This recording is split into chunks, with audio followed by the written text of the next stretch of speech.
Chapter 1.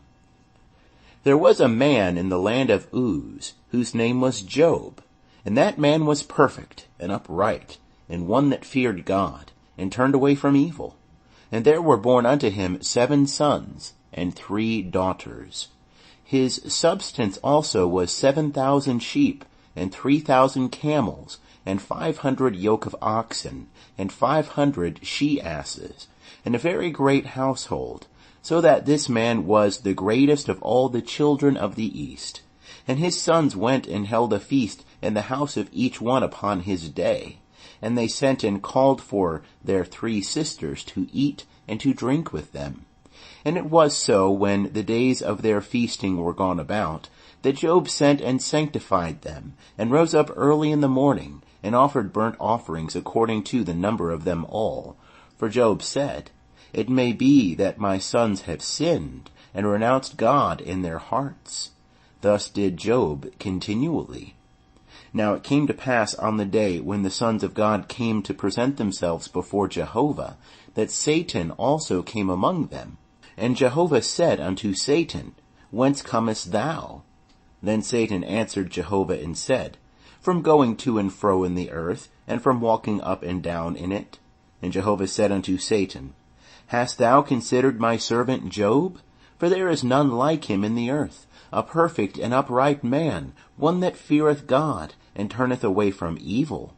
Then Satan answered Jehovah and said, Doth Job fear God for naught?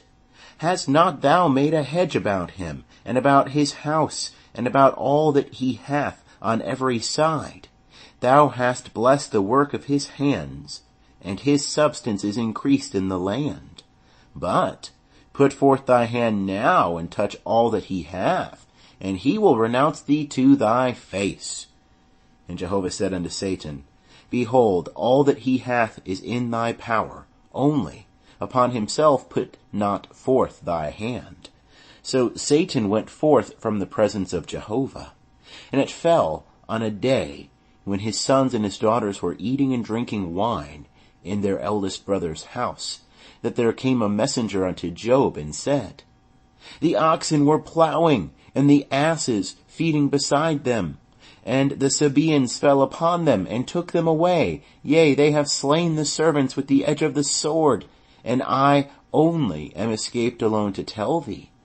While he was yet speaking, there came also another, and said, The fire of God is fallen from heaven, and hath burned up the sheep and the servants, and consumed them. And I only am escaped alone to tell thee. While he was yet speaking, there came also another, and said, The Chaldeans made 3 bands, and fell upon the camels, and have taken them away. Yea, and slain the servants with the edge of the sword, and I only am escaped alone to tell thee.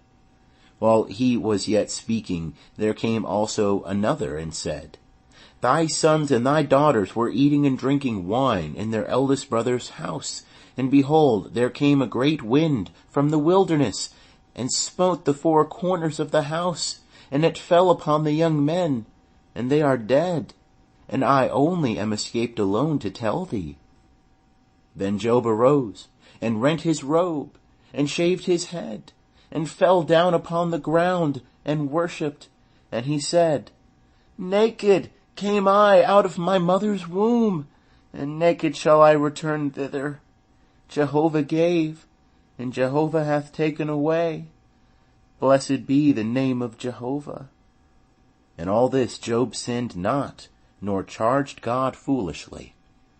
End of chapter 1. Chapter 2.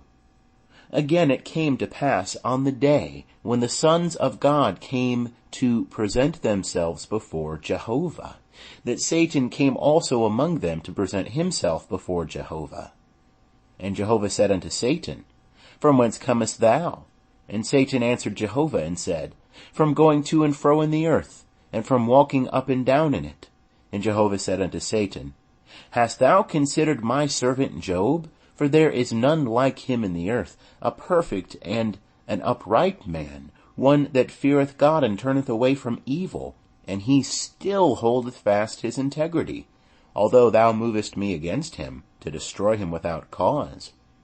And Satan answered Jehovah and said, skin for skin. Yea, all that a man hath he will give for his life. But put forth thy hand now, and touch his bone and his flesh, and he will renounce thee to thy face. And Jehovah said unto Satan, Behold, he is in thy hand, only spare his life. So Satan went forth from the presence of Jehovah, and smote Job with sore boils from the sole of his foot unto his crown. And he took him a potsherd to scrape himself therewith, and he sat among the ashes. Then said his wife unto him, Dost thou still hold fast thine integrity? Renounce God and die. But he said unto her, Thou speakest as one of the foolish women speaketh. What? Shall we receive good at the hand of God, and shall we not receive evil? And all this did not Job sin with his lips. Now, when Job's 3 friends heard of all this evil that was come upon him, they came every one from his own place, Eliphaz the Temanite, and Bildad the Shuhite, and Zophar the Naamathite. And they made an appointment together to come to bemoan him, and to comfort him. And when they lifted up their eyes afar off, and knew him not, they lifted up their voice and wept. And they rent every one his robe, and sprinkled dust upon their heads toward heaven. So they sat down with him upon the ground 7 days and 7 nights, and none spake a word unto him, for they saw that his grief was very great. End of chapter 2.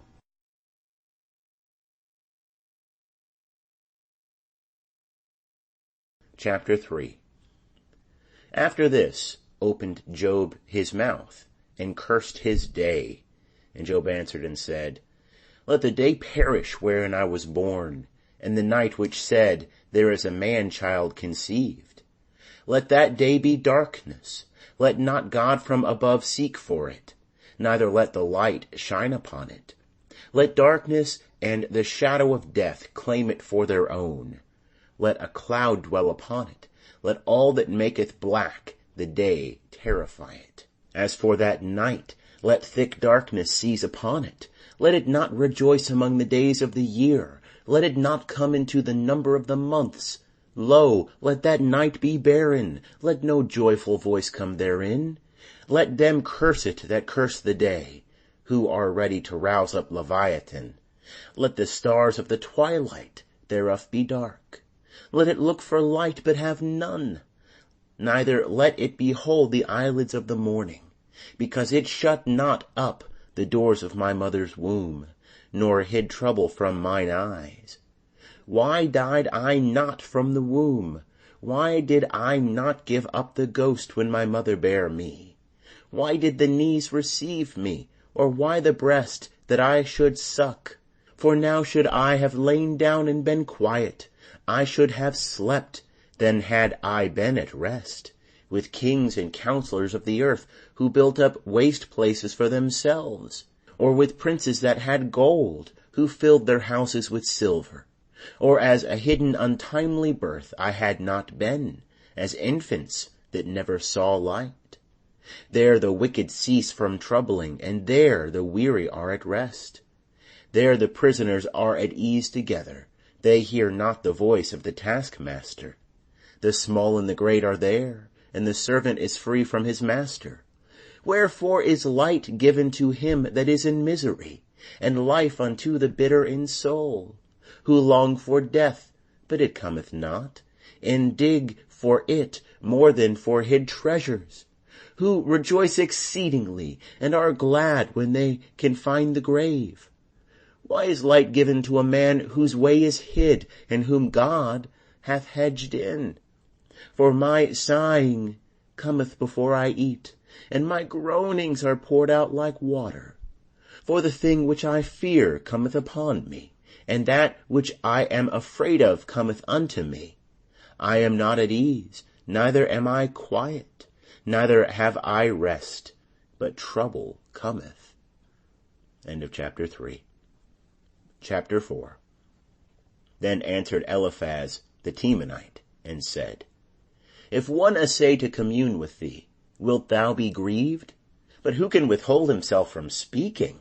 Behold, thou hast instructed many, and thou hast strengthened the weak hands. Thy words have upholden him that was falling, and thou hast made firm the feeble knees. But now it is come unto thee, and thou faintest. It toucheth thee, and thou art troubled. Is not thy fear of God thy confidence, and the integrity of thy ways thy hope? Remember, I pray thee, who ever perished being innocent? Or where were the upright cut off? According as I have seen, they that plow iniquity and sow trouble reap the same. By the breath of God they perish, and by the blast of his anger are they consumed. The roaring of the lion and the voice of the fierce lion, and the teeth of the young lions are broken. The old lion perisheth for lack of prey, and the whelps of the lioness are scattered abroad. Now a thing was secretly brought to me, and mine ear received a whisper thereof, in thoughts from the visions of the night, when deep sleep falleth on men. Fear came upon me, and trembling, which made all my bones to shake. Then a spirit passed before my face. The hair of my flesh stood up. It stood still, but I could not discern the appearance thereof. A form was before mine eyes. There was silence. And I heard a voice saying, Shall mortal man be more just than God? Shall a man be more pure than his Maker? Behold, he putteth no trust in his servants, and his angels he chargeth with folly. How much more them that dwell in houses of clay, whose foundation is in the dust, who are crushed before the moth. Betwixt morning and evening they are destroyed. They perish for ever, without any regarding it. Is not their tent cord plucked up within them? They die, and that without wisdom. End of chapter 4. Chapter 5. Call now, is there any that will answer thee? And to which of the holy ones wilt thou turn? For vexation killeth the foolish man, and jealousy slayeth the silly one. I have seen the foolish taking root, but suddenly I cursed his habitation. His children are far from safety, and they are crushed in the gate. Neither is there any to deliver them.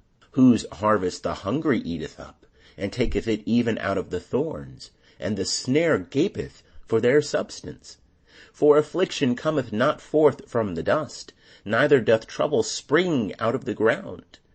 But man is born unto trouble, as the sparks fly upward.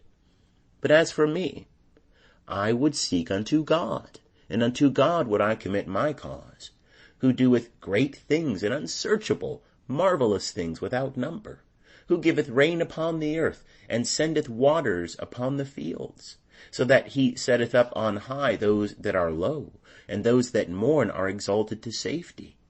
He frustrateth the devices of the crafty, so that their hands cannot perform their enterprise. He taketh the wise in their own craftiness, and the counsel of the cunning is carried headlong.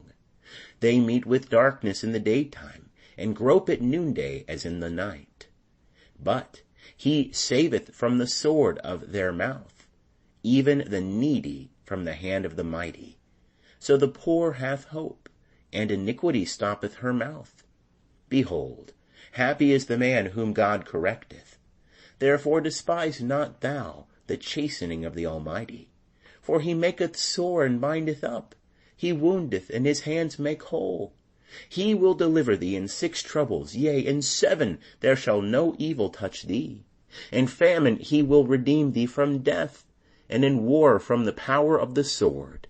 Thou shalt be hid from the scourge of the tongue, neither shalt thou be afraid of destruction when it cometh. At destruction and dearth thou shalt laugh, neither shalt thou be afraid of the beasts of the earth. For thou shalt be in league with the stones of the field, and the beasts of the field shall be at peace with thee. And thou shalt know that thy tent is in peace, and thou shalt visit thy fold, and shalt miss nothing. Thou shalt know also that thy seed shall be great, and thine offspring as the grass of the earth. Thou shalt come to thy grave in a full age. like as a shock of grain cometh in its season. Lo this, we have searched it, so it is. Hear it, and know thou it for thy good. End of chapter 5. Chapter 6. Then Job answered and said, Oh, that my vexation were but weighed, and all my calamity laid in the balances! For now it would be heavier than the sand of the seas. Therefore have my words been rash. For the arrows of the Almighty are within me, the poison whereof my spirit drinketh up. The terrors of God do set themselves in array against me. Doth the wild ass bray when he hath grass? Or loweth the ox over his fodder? Can that which hath no savour be eaten without salt? Or is there any taste in the white of an egg? My soul refuseth to touch them. They are as loathsome food to me. Oh, that I might have my request, and that God would grant me the thing that I long for, even that it would please God to crush me, that he would let loose his hand and cut me off. And be it still my consolation, yea, let me exult in pain that spareth not, that I have not denied the words of the Holy One. What is my strength that I should wait? And what is mine end that I should be patient? Is my strength the strength of stones? Or is my flesh of brass? Is it not that I have no help in me, and that wisdom is driven quite from me? To him that is ready to faint, kindness should be showed from his friend, even to him that forsaketh the fear of the Almighty. My brethren have dealt deceitfully as a brook, as the channel of brooks that pass away, which are black by reason of the ice, and wherein the snow hideth itself. What time they wax warm, they vanish. When it is hot, they are consumed out of their place. The caravans that travel by the way of them turn aside. They go up into the waste and perish. The caravans of Tema looked. The companies of Sheba waited for them. They were put to shame because they had hoped. They came thither and were confounded. For now ye are nothing. Ye see a terror and are afraid. Did I say, Give unto me, or offer a present for me of your substance? Or deliver me from the adversary's hand, or redeem me from the hand of the oppressors? Teach me, and I will hold my peace, and cause me to understand wherein I have erred. How forcible are words of uprightness! But your reproof, what doth it reprove? Do ye think to reprove words, seeing that the speeches of one that is desperate are as wind? Yea, ye would cast lots upon the fatherless, and make merchandise of your friend. Now therefore be pleased to look upon me, for surely I shall not lie to your face. Return, I pray you, let there be no injustice. Yea, return again, my cause is righteous. Is there injustice on my tongue? Cannot my taste discern mischievous things? End of chapter 6. Chapter 7. Is there not a warfare to man upon earth? And are not his days like the days of a hireling? As a servant that earnestly desireth the shadow, and as a hireling that looketh for his wages, so am I made to possess months of misery, and wearisome nights are appointed to me. When I lie down, I say, When shall I arise, and the night be gone? And I am full of tossings to and fro unto the dawning of the day. My flesh is clothed with worms and clods of dust. My skin closeth up and breaketh out afresh. My days are swifter than a weaver's shuttle, and are spent without hope. Oh, remember that my life is a breath. Mine eyes shall no more see good. The eye of him that seeth me shall behold me no more. Thine eyes shall be upon me, but I shall not be. As the cloud is consumed and vanisheth away, so he that goeth down to Sheol shall come up no more. He shall return no more to his house, neither shall his place know him any more. Therefore I will not refrain my mouth. I will speak, and the anguish of my spirit. I will complain in the bitterness of my soul. Am I a sea or a sea monster, that thou settest a watch over me? When I say, my bed shall comfort me, my couch shall ease my complaint, then thou scarest me with dreams, and terrifiest me through visions, so that my soul chooseth strangling and death rather than these my bones. I loathe my life. I would not live alway. Let me alone, for my days are vanity. What is man that thou shouldest magnify him, and that thou shouldest set thy mind upon him, and that thou shouldest visit him every morning, and try him every moment? How long wilt thou not look away from me, nor let me alone till I swallow down my spittle? If I have sinned, what do I unto thee, O thou watcher of men? Why hast thou set me as a mark for thee, so that I am a burden to myself? And why dost thou not pardon my transgression, and take away mine iniquity? For now shall I lie down in the dust, and thou wilt seek me diligently, but I shall not be. End of chapter 7. Chapter 8. Then answered Bildad the Shuhite, and said, How long wilt thou speak these things? And how long shall the words of thy mouth be like a mighty wind?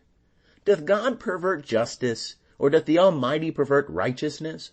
If thy children have sinned against him, and he hath delivered them into the hand of their transgression, if thou wouldest seek diligently unto God, and make thy supplication to the Almighty, if thou wert pure and upright, surely now he would awake for thee, and make the habitation of thy righteousness prosperous.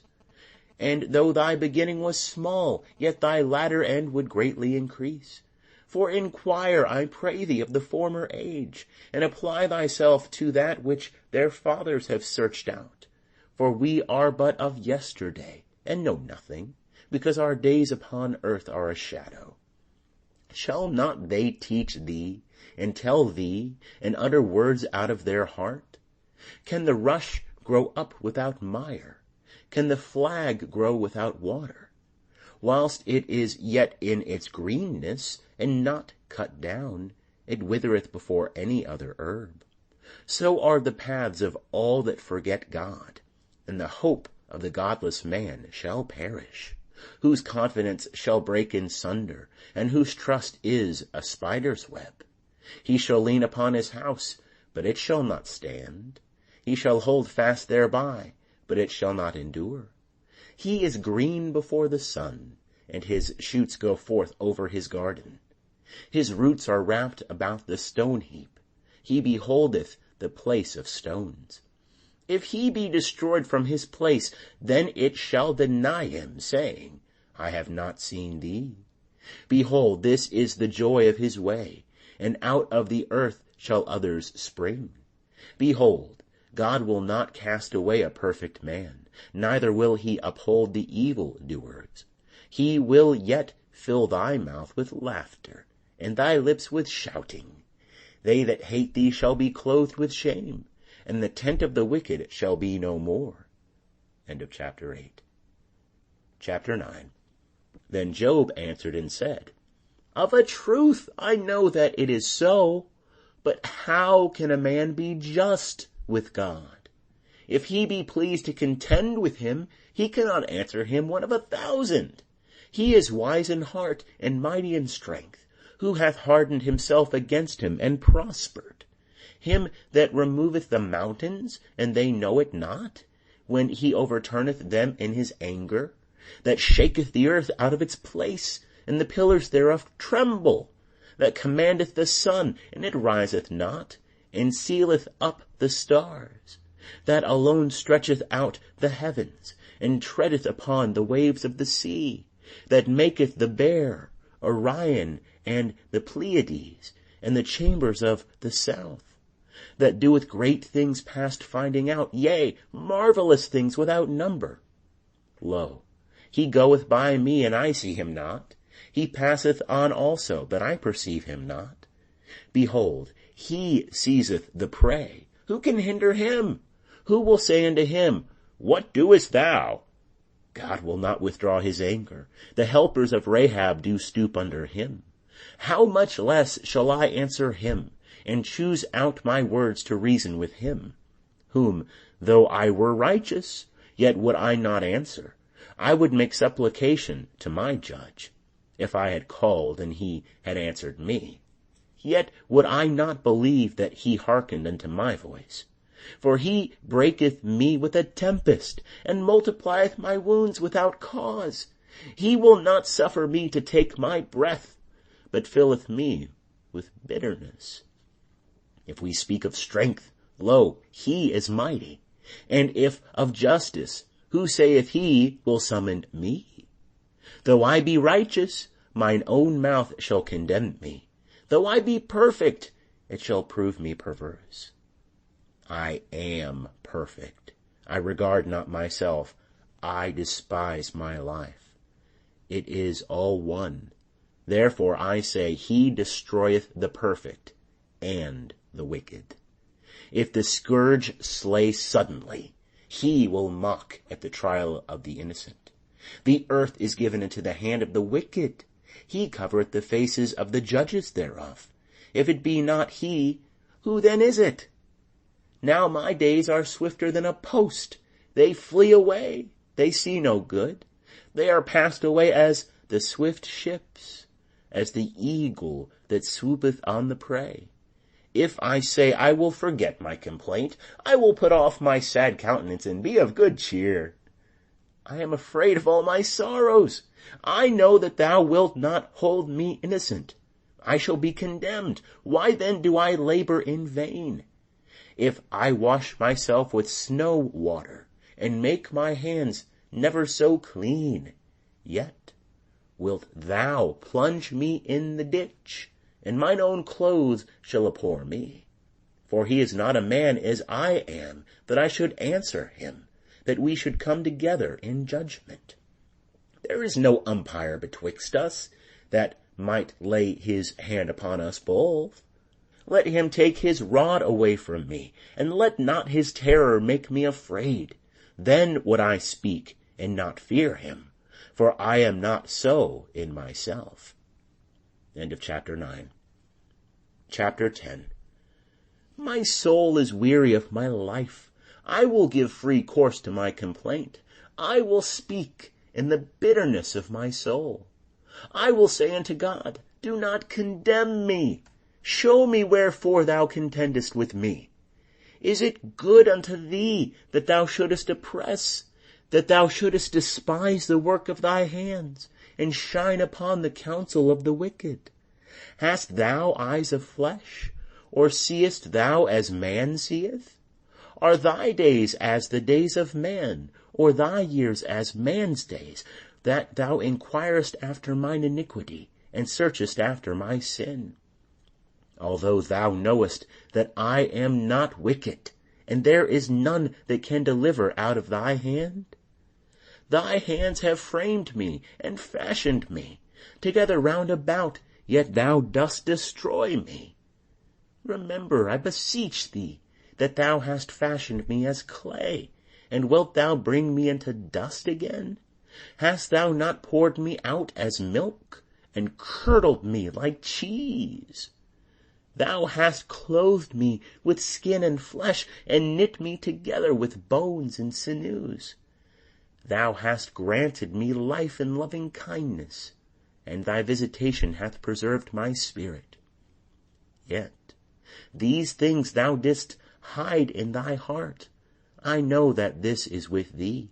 If I sin, then thou markest me, and thou wilt not acquit me from mine iniquity. If I be wicked, woe unto me, and if I be righteous, yet shall I not lift up my head, being filled with ignominy, and looking upon mine affliction. And if my head exalt itself, thou huntest me as a lion, and again thou showest thyself marvelous upon me. Thou renewest thy witnesses against me, and increasest thine indignation upon me. Changes and warfare are with me. Wherefore then hast thou brought me forth out of the womb? I had given up the ghost, and no eye had seen me. I should have been as though I had not been. I should have been carried from the womb to the grave. Are not my days few? Cease then, and let me alone, that I may take comfort a little, before I go whence I shall not return, even to the land of darkness and of the shadow of death, the land dark as midnight, the land of the shadow of death, without any order, and where the light is as midnight. End of chapter 10. Chapter 11. Then answered Zophar the Naamathite, and said, Should not the multitude of words be answered, and should a man full of talk be justified? Should thy boastings make men hold their peace? And when thou mockest, shall no man make thee ashamed? For thou sayest, My doctrine is pure, and I am clean in thine eyes. But oh, that God would speak and open his lips against thee, and that he would show thee the secrets of wisdom, for he is manifold in understanding. Know therefore that God exacteth of thee less than thine iniquity deserveth. Canst thou by searching find out God? Canst thou find out the Almighty unto perfection?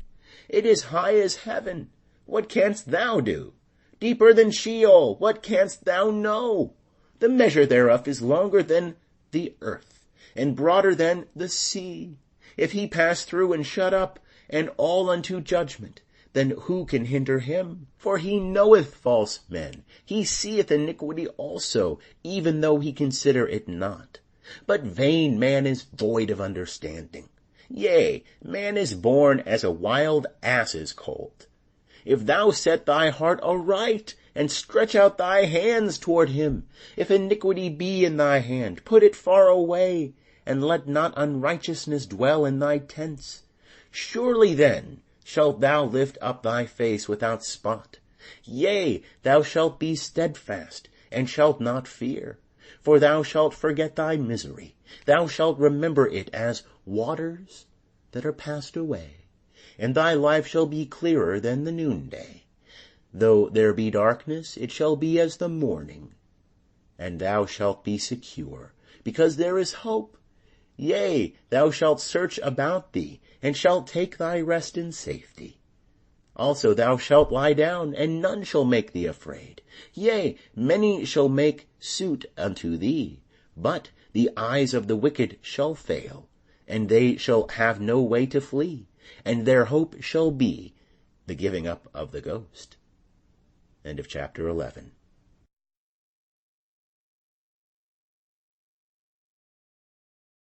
Stinson.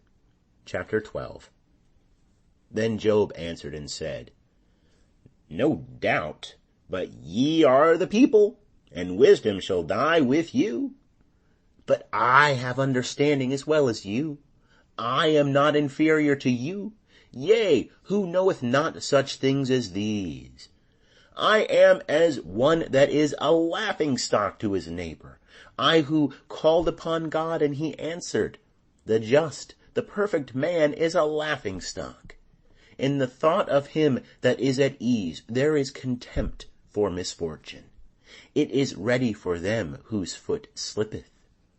The tents of robbers prosper, and they that provoke God are secure, into whose hand God bringeth abundantly. But ask now the beasts, and they shall teach thee, and the birds of the heavens, and they shall tell thee. Or speak to the earth, and it shall teach thee, and the fishes of the sea shall declare unto thee. Who knoweth not in all these, that the hand of Jehovah hath wrought this, and whose hand is the soul of every living thing, and the breath of all mankind? Doth not the ear try words, even as the palate tasteth its food? With aged men is wisdom, and in length of days understanding. With God is wisdom and might. He hath counsel and understanding. Behold, he breaketh down, and it cannot be built again. He shutteth up a man, and there can be no opening. Behold, he withholdeth the waters, and they dry up. Again he sendeth them out, and they overturn the earth. With him is strength and wisdom. The deceived and the deceiver are his. He leadeth counselors away stripped, and judges maketh he fools. He looseth the bond of kings, and he bindeth their loins with a girdle. He leadeth priests away stripped, and overthroweth the mighty. He removeth the speech of the trusty, and taketh away the understanding of the elders. He poureth contempt upon princes, and looseth the belt of the strong. He uncovereth deep things out of darkness, and bringeth out to light the shadow of death. He increaseth the nations, and he destroyeth them. He enlargeth the nations, and he leadeth them captive. He taketh away understanding from the chiefs of the people of the earth, and causeth them to wander in a wilderness where there is no way. They grope in the dark without light, and he maketh them to stagger like a drunken man. End of chapter 12. Chapter 13. Lo, mine eye hath seen all this, mine ear hath heard and understood it. What ye know, the same do I know also. I am not inferior unto you. Surely I would speak to the Almighty, and I desire to reason with God. But ye are forgers of lies. Ye are all physicians of no value. Oh, that ye would altogether hold your peace, and it would be your wisdom. Hear now my reasoning, and hearken to the pleadings of my lips. Will ye speak unrighteously for God, and talk deceitfully for him? Will ye show partiality to him? Will ye contend for God? Is it good that he should search you out? Or as one deceiveth a man, will ye deceive him? He will surely reprove you, if ye do secretly show partiality. Shall not his majesty make you afraid, and his dread fall upon you? Your memorable sayings are proverbs of ashes. Your defenses are defenses of clay. Hold your peace. Let me alone that I may speak, and let come on me what will. Wherefore should I take my flesh in my teeth, and put my life in my hand? Behold, he will slay me. I have no hope. Nevertheless, I will maintain my ways before him. This also shall be my salvation, that a godless man shall not come before him. Hear diligently my speech, and let my declaration be in your ears. Behold now, I have set my cause in order. I know that I am righteous. Who is he that will contend with me? For then would I hold my peace, and give up the ghost. Only do not two things unto me, then will I not hide myself from thy face. Withdraw thy hand far from me, and let not thy terror make me afraid. Then call thou, and I will answer. Or let me speak, and answer thou me. How many are mine iniquities and sins? Make me to know my transgression and my sin. Wherefore hidest thou thy face, and holdest me for thine enemy? Wilt thou harass a driven leaf, and wilt thou pursue the dry stubble? For thou writest bitter things against me, and makest me to inherit the iniquities of my youth. Thou puttest my feet also in the stocks, and markest all my paths. Thou settest a bound to the soles of my feet. Though I am like a rotten thing that consumeth, like a garment that is moth-eaten. End of chapter 13. Chapter 14. Man that is born of a woman is a few days and full of trouble. He cometh forth like a flower, and is cut down. He fleeth also as a shadow, and continueth not. And dost thou open thine eyes upon such a one, and bringest me into judgment with thee? Who can bring a clean thing out of an unclean? Not one. Seeing his days are determined, the number of his months is with thee, and thou hast appointed his bounds that he cannot pass. Look away from him, that he may rest, till he shall accomplish, as a hireling, his day. For there is hope of a tree, if it be cut down, that it will sprout again, and that the tender branch thereof will not cease. Though the root thereof wax old in the earth, and the stock thereof die in the ground, yet through the scent of water it will bud, and put forth boughs like a plant. But man dieth and is laid low. Yea, man giveth up the ghost, and where is he? As the waters fail from the sea, and the river wasteth and drieth up, so man lieth down and riseth not.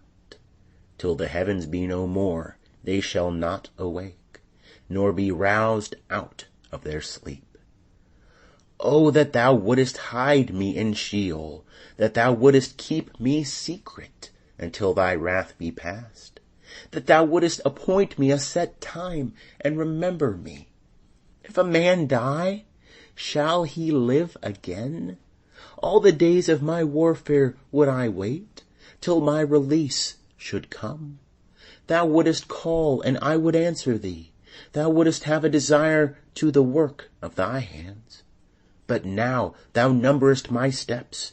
Dost thou not watch over my sin? My transgression is sealed up in a bag, and thou fastenest up mine iniquity. But the mountain falling cometh to naught, and the rock is removed out of its place. The waters wear the stones, the overflowings thereof wash away the dust of the earth. So thou destroyest the hope of man. Thou prevailest for ever against him, and he passeth. Thou changest his countenance, and sendest him away. His sons come to honor, and he knoweth it not, and they are brought low, but he perceiveth it not of them. But his flesh upon him hath pain, and his soul within him mourneth. End of chapter 14. Chapter 15. Then answered Eliphaz the Temanite, and said, Should a wise man make answer with vain knowledge, and fill himself with the east wind?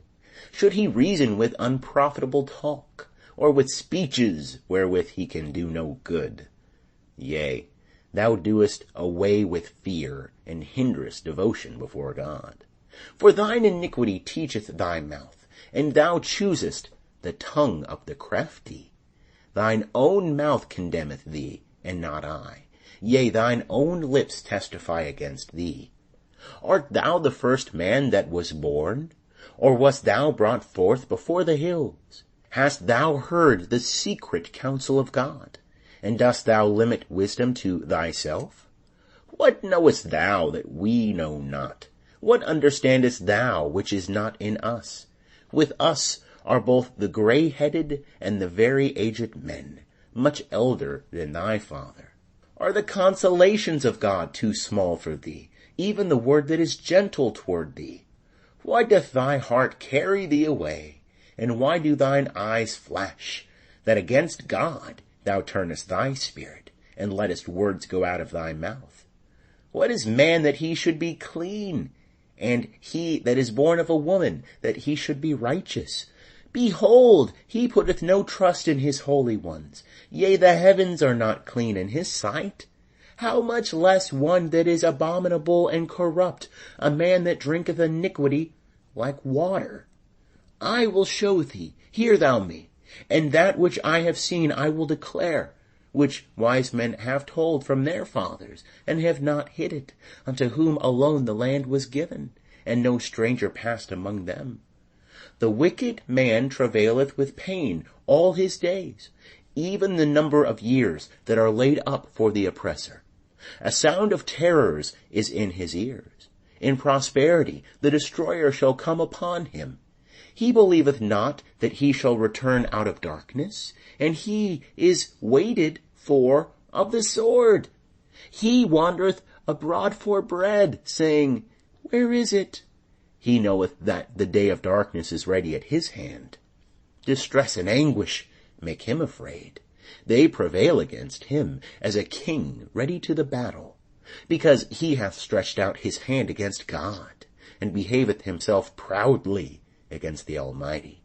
He runneth upon him with a stiff neck, with the thick bosses of his bucklers, because he hath covered his face with his fatness, and gathered fat upon his loins. And he hath dwelt in desolate cities, and houses which no man inhabited, which were ready to become heaps. He shall not be rich, neither shall his substance continue, neither shall their possessions be extended on the earth. He shall not depart out of darkness. The flame shall dry up his branches, and by the breath of God's mouth shall he go away. Let him not trust in vanity, deceiving himself, for vanity shall be his recompense. It shall be accomplished before his time, and his branch shall not be green.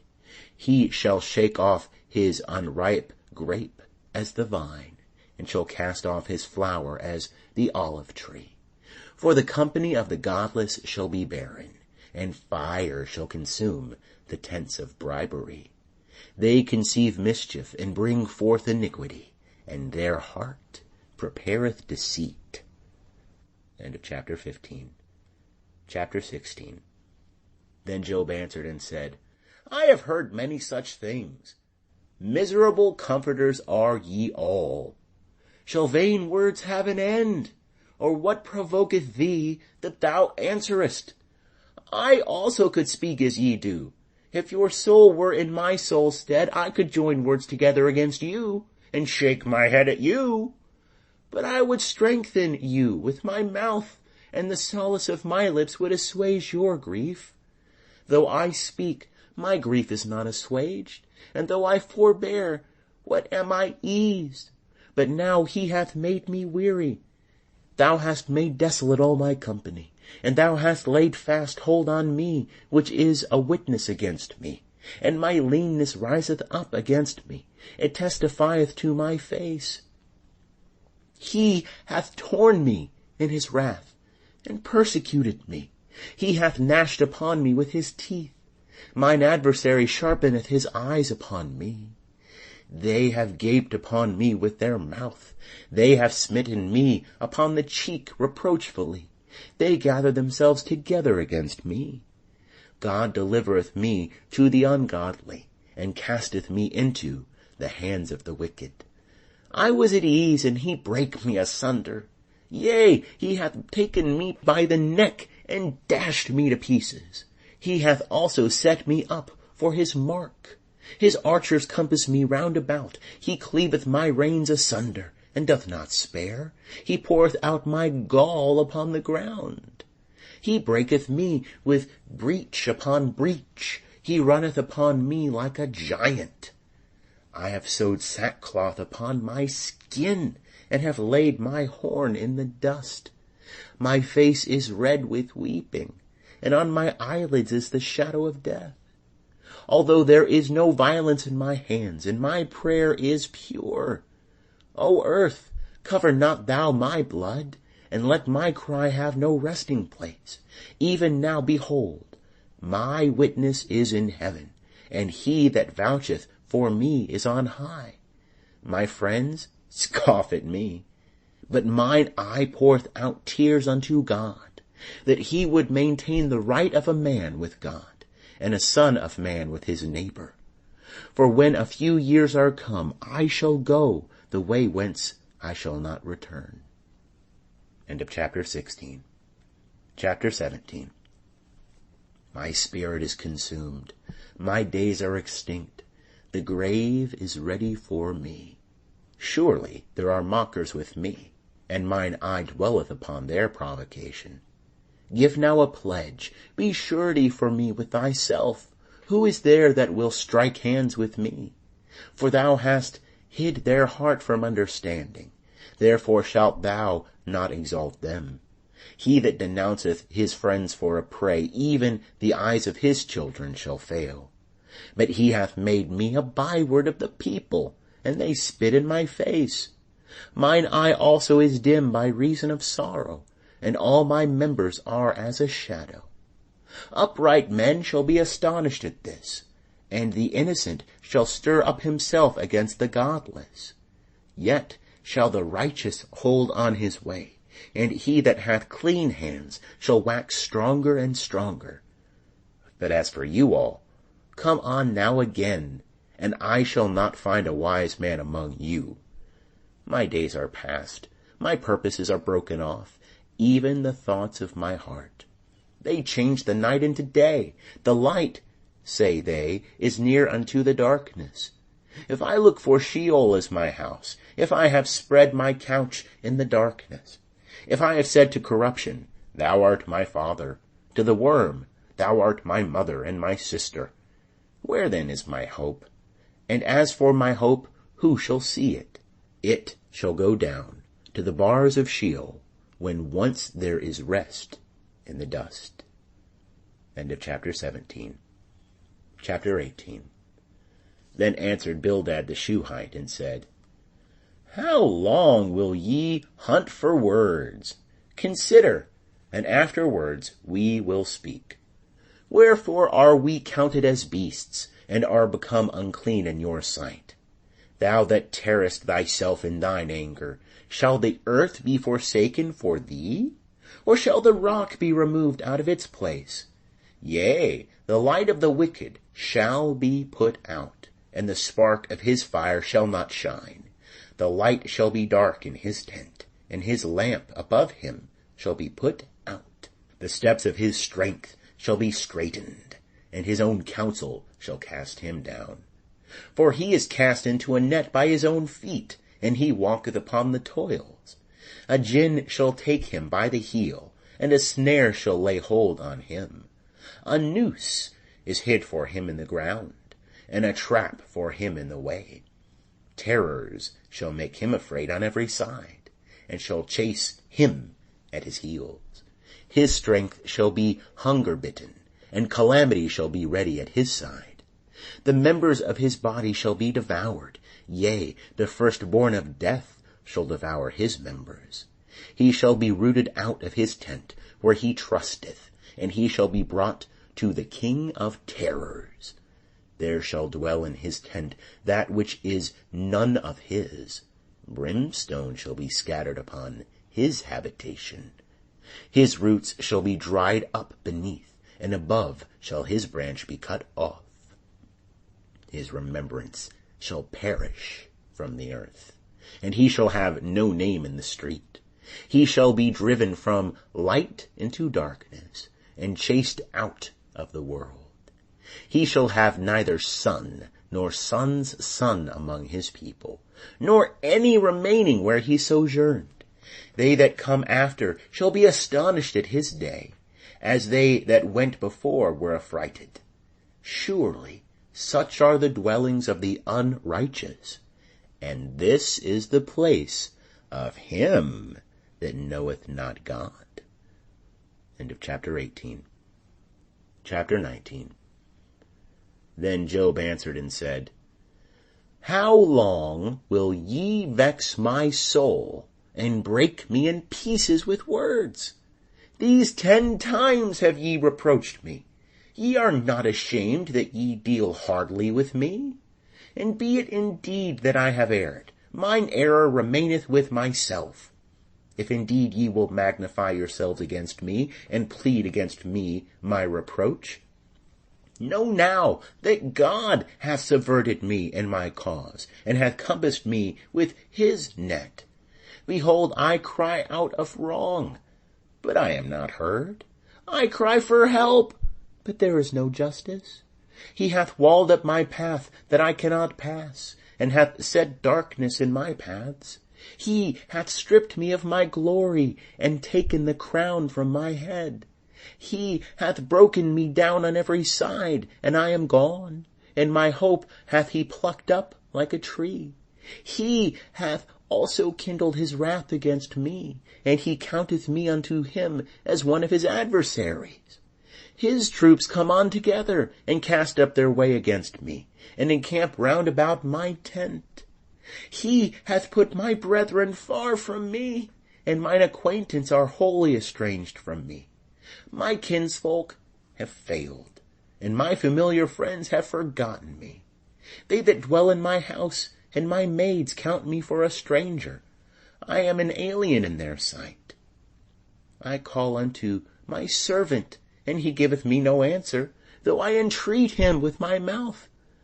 My breath is strange to my wife, and my supplication to the children of mine own mother. Even young children despise me. If I arise, they speak against me. All my familiar friends abhor me, and they whom I loved are turned against me. My bone cleaveth to my skin, and to my flesh, and I am escaped with the skin of my teeth. Have pity upon me, have pity upon me, O ye my friends, for the hand of God hath touched me. Why do ye persecute me as God, and are not satisfied with my flesh? Oh, that my words were now written. Oh, that they were inscribed in a book, that with an iron pen and lead they were graven in the rock forever. But as for me, I know that my Redeemer liveth, and at last he will stand up upon the earth. And after my skin, even this body is destroyed, then without my flesh shall I see God, whom I, even I, shall see on my side, and mine eyes shall behold, and not as a stranger.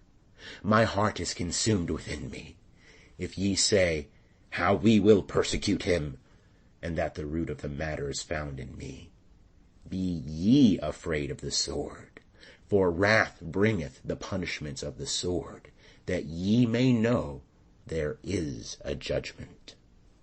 End of chapter 19. Chapter 20. Then answered Zophar the Naamathite, and said, Therefore do my thoughts give answer to me, even by reason of my haste that is in me. I have heard the reproof which putteth me to shame, and the spirit of my understanding answereth me. Knowest thou not this of old time, since man was placed upon earth, that the triumphing of the wicked is short, and the joy of the godless but for a moment? Though his height mount up to the heavens, and his head reach unto the clouds, yet he shall perish forever like his own dung. They that have seen him shall say, Where is he? He shall fly away as a dream, and shall not be found. Yea, he shall be chased away as a vision of the night. The eye which saw him shall see him no more, neither shall his place any more behold him. His children shall seek the favor of the poor, and his hands shall give back his wealth. His bones are full of his youth, but it shall lie down with him in the dust. Though wickedness be sweet in his mouth, though he hide it under his tongue, though he spare it, and will not let it go, but keep it still within his mouth, yet his food in his bowels is turned. It is the gall of asps within him. He hath swallowed down riches, and he shall vomit them up again. God will cast them out of his belly. He shall suck the poison of asps. The viper's tongue shall slay him. He shall not look upon the rivers, the flowing streams of honey and butter. That which he labored for shall he restore, and shall not swallow it down. According to the substance that he hath gotten, he shall not rejoice. For he hath oppressed and forsaken the poor. He hath violently taken away a house, and he shall not build it up. Because he knew no quietness within him, he shall not save aught of that wherein he delighteth. There was nothing left that he devoured not. Therefore his prosperity shall not endure. In the fullness of his sufficiency he shall be in straits. The hand of every one that is in misery shall come upon him. When he is about to fill his belly, God will cast the fierceness of his wrath upon him, and will rain it upon him while he is eating. He shall flee from the iron weapon, and the bow of brass shall strike him through. He draweth it forth, and it cometh out of his body, Yea, the glittering point cometh out of his gall. Terrors are upon him. All darkness is laid up for his treasure. A fire not blown by man shall devour him. It shall consume that which is left in his tent. The heavens shall reveal his iniquity, and the earth shall rise up against him. The increase of his house shall depart. His goods shall flow away in the day of his wrath.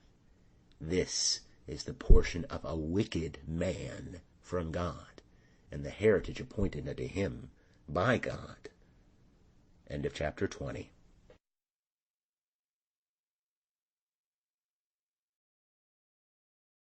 Chapter 21. Then Job answered and said, Hear diligently my speech, and let this be your consolations. Suffer me, and I also will speak, and after that I have spoken. Mock on. As for me, is my complaint to man? And why should I not be impatient? Mark me, and be astonished, and lay your hand upon your mouth. Even when I remember, I am troubled, and horror taketh hold on my flesh. Wherefore do the wicked live, become old, yea, wax mighty in power? Their seed is established with them in their sight, and their offspring before their eyes. Their houses are safe from fear, neither is the rod of God upon them. Their bull gendereth, and faileth not. Their cow calveth, and casteth not her calf. They send forth their little ones like a flock, and their children dance. They sing to the timbrel and harp, and rejoice at the sound of the pipe. They spend their days in prosperity, and in a moment they go down to Sheol. And they say unto God, Depart from us, for we desire not the knowledge of thy ways. What is the Almighty that we should serve him? And what profit should we have if we pray unto him? Lo, their prosperity is not in their hand. The counsel of the wicked is far from me. How oft is it that the lamp of the wicked is put out, that their calamity cometh upon them, that God distributeth sorrows in his anger, that they are as stubble before the wind, and as chaff that the storm carrieth away. Ye say, God layeth up his iniquity for his children. Let him recompense it unto himself, that he may know it. Let his own eyes see his destruction, and let him drink of the wrath of the Almighty. For what careth he for his house after him, when the number of his months is cut off? Shall any teach God knowledge, seeing he judgeth those that are high? One dieth in his full strength, being wholly at ease and quiet. His pails are full of milk, and the marrow of his bones is moistened. And another dieth in bitterness of soul, and never tasteth of good. They lie down alike in the dust, and the worm covereth them. Behold, I know your thoughts, and the devices wherewith ye would wrong me. For ye say, Where is the house of the prince? And where is the tent wherein the wicked dwelt? Have ye not asked wayfaring men, and do ye not know their evidences, that the evil man is reserved to the day of calamity, that they are led forth to the day of wrath? Who shall declare his way to his face, and who shall repay him what he hath done? Yet shall he be borne to the grave, and men shall keep watch over the tomb. The clods of the valley shall be sweet unto him, and all men shall draw after him, as there were innumerable before him. How then comfort ye me in vain, seeing in your answers there remaineth only falsehood? End of chapter 21. Chapter 22. Then answered Eliphaz the Temanite, and said, Can a man be profitable unto God? Surely he that is wise is profitable unto himself. Is it any pleasure to the Almighty that thou art righteous? Or is it gain to him that thou makest thy ways perfect? Is it for thy fear of him that he reproveth thee, that he entereth with thee into judgment? Is not thy wickedness great? neither is there any end to thine iniquities.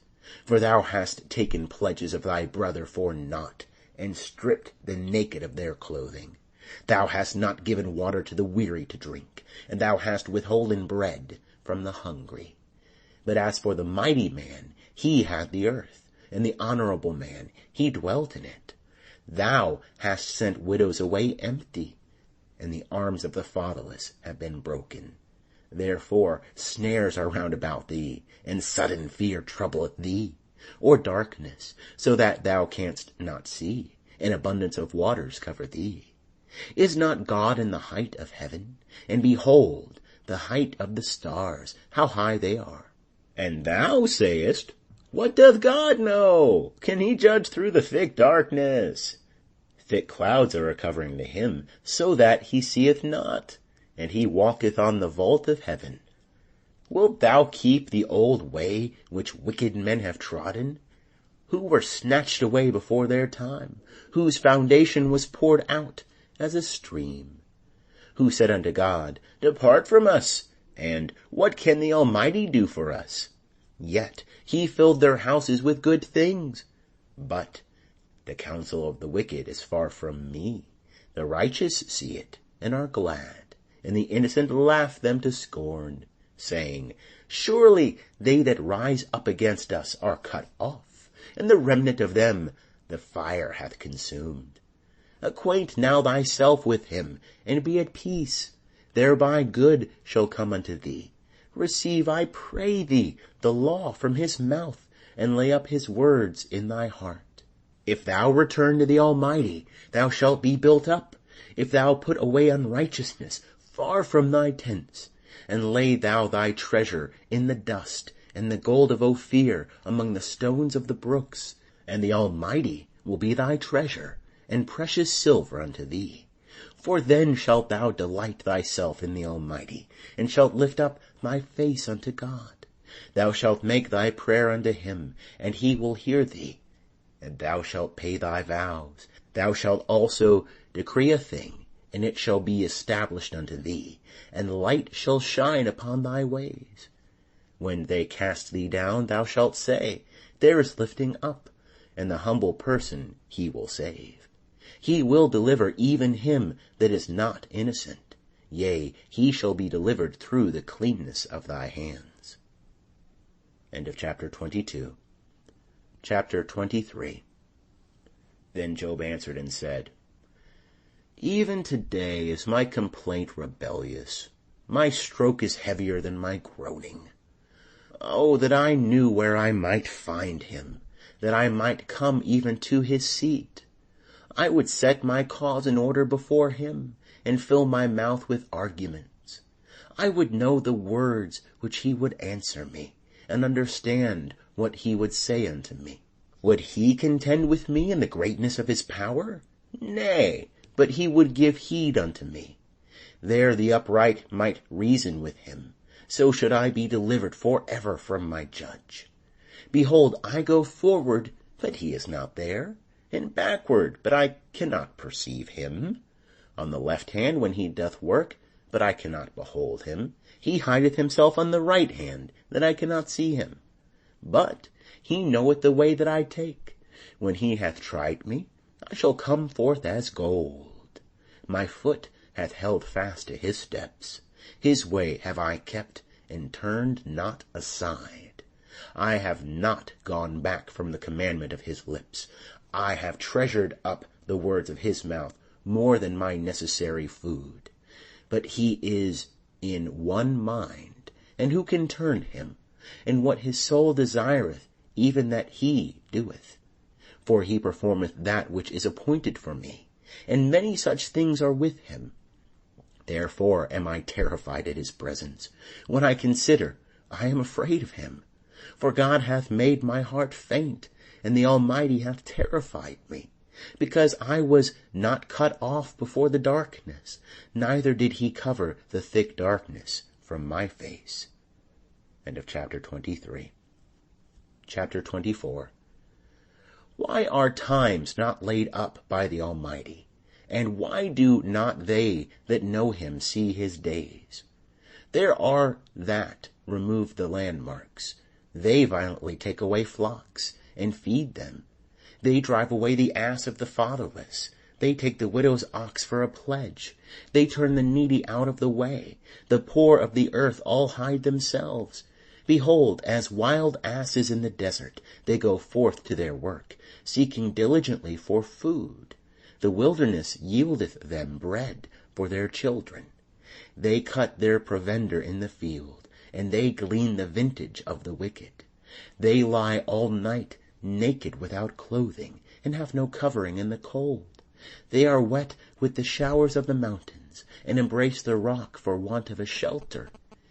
There are that pluck the fatherless from the breast, and take a pledge of the poor, so that they go about naked without clothing, and being hungry they carry the sheaves.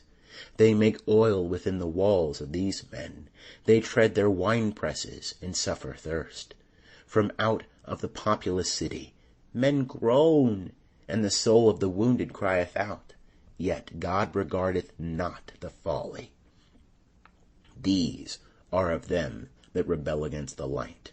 They know not the ways thereof, nor abide in the paths thereof.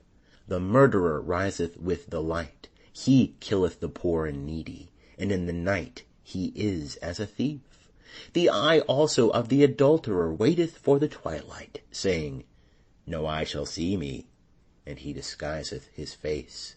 In the dark they dig through houses, they shut themselves up in the daytime, they know not the light. For the morning is to all of them as thick darkness, for they know the terrors of the thick darkness. Swiftly they pass away upon the face of the waters. Their portion is cursed in the earth. They turn not into the way of the vineyards. Drought and heat consume the snow waters. So doth Sheol those that have sinned.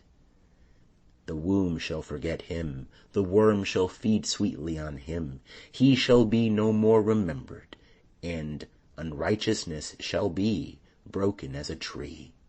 He devoureth the barren that beareth not, and doeth not good to the widow. Yet God preserveth the mighty by his power. He riseth up that hath no assurance of life. God giveth them to be in security, and they rest thereon, and his eyes are upon their ways. They are exalted, yet a little while, and they are gone. Yea, they are brought low. They are taken out of the way as all others, and are cut off as the tops of the ears of grain. And if it be not so now, who will prove me a liar, and make my speech nothing worth? End of chapter 24. Chapter 25. Then answered Bildad the Shuhite, and said, Dominion and fear are with him. He maketh peace in his high places. Is there any number of his armies, and upon whom doth not his light arise? How then can man be just with God? Or how can he be clean that is born of a woman?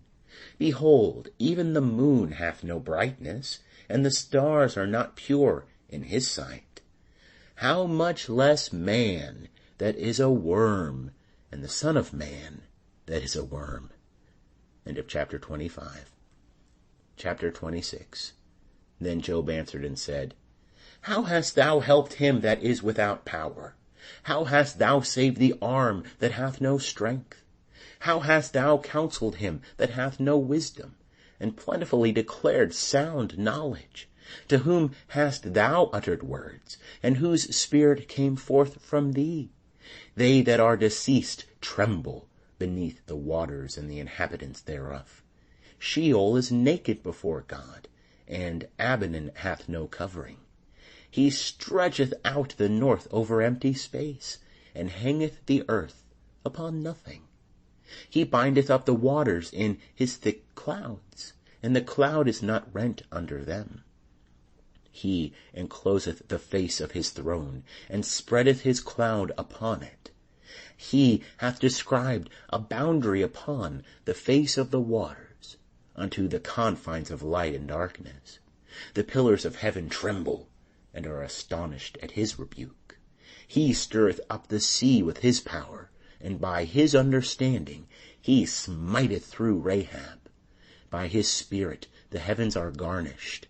His hand hath pierced the swift serpent. Lo, these are but the outskirts of his ways, and how small a whisper do we hear of him. But the thunder of his power, who can understand? End of chapter 26. Chapter 27. And Job again took up his parable, and said, As God liveth, who hath taken away my right, and the Almighty, who hath vexed my soul, for my life is yet whole in me, and the Spirit of God is in my nostrils. Surely my lips shall not speak unrighteousness, neither shall my tongue utter deceit. Far be it from me that I should justify you. Till I die, I will not put away mine integrity from me. My righteousness I hold fast, and will not let it go. My heart shall not reproach me so long as I live. Let mine enemy be as the wicked, and let him that riseth up against me be as the unrighteous. For what is the hope of the godless, though he get him gain, when God taketh away his soul? Will God hear his cry when trouble cometh upon him? Will he delight himself in the Almighty, and call upon God at all times? I will teach you concerning the hand of God. That which is with the Almighty will I not conceal. Behold, all ye yourselves have seen it. Why then are ye become altogether vain? This is the portion of a wicked man with God, and the heritage of oppressors, which they receive from the Almighty. If his children be multiplied, it is for the sword, and his offspring shall not be satisfied with bread. Those that remain of him shall be buried in death, and his widows shall make no lamentation. Though he heap up silver as the dust, and prepare raiment as the clay, he may prepare it, but the just shall put it on, and the innocent shall divide the silver. He buildeth his house as the moth, and as a booth which the keeper maketh. He lieth down rich, but he shall not be gathered to his fathers. He openeth his eyes, and he is not. Terrors overtake him like waters. A tempest stealeth him away in the night. The east wind carrieth him away, and he departeth, and it sweepeth him out of his place. For God shall hurl at him, and not spare. He would fain flee out of his hand. Men shall clap their hands at him, and shall hiss him out of his place. End of chapter 27. Chapter 28. Surely there is a mine for silver, and a place for gold, which they refine. Iron is taken out of the earth, and copper is molten out of the stone. Man setteth an end to darkness, and searcheth out to the furthest bound the stones of obscurity and of thick darkness. He breaketh open a shaft away from where men sojourn. They are forgotten of the foot. They hang afar from men. They swing to and fro. As for the earth, out of it cometh bread, and underneath it is turned up as it were by fire. The stones thereof are the place of sapphires, and it hath dust of gold. That path no bird of prey knoweth, neither hath the falcon's eye seen it. The proud beasts have not trodden it, nor hath the fierce lion passed thereby. He putteth forth his hand upon the flinty rock. He overturneth the mountains by the roots. He cutteth out channels among the rocks, and his eye seeth every precious thing. He bindeth the streams that they trickle not, and the thing that is hid bringeth he forth to light. But where shall wisdom be found? And where is the place of understanding? Man knoweth not the price thereof, neither is it found in the land of the living. The deep saith, It is not in me, and the sea saith, It is not with me. It cannot be gotten for gold, neither shall silver be weighed for the price thereof. It cannot be valued with the gold of Ophir, with the precious onyx, or the sapphire. Gold and glass cannot equal it. Neither shall it be exchanged for jewels of fine gold. No mention shall be made of coral or of crystal. Yea, the price of wisdom is above rubies. The topaz of Ethiopia shall not equal it, neither shall it be valued with pure gold. Whence then cometh wisdom? And where is the place of understanding? Seeing it is hid from the eyes of all living, and kept close from the birds of the heavens. Destruction and death say, We have heard a rumor thereof with our ears. God understandeth the way thereof, and he knoweth the place thereof.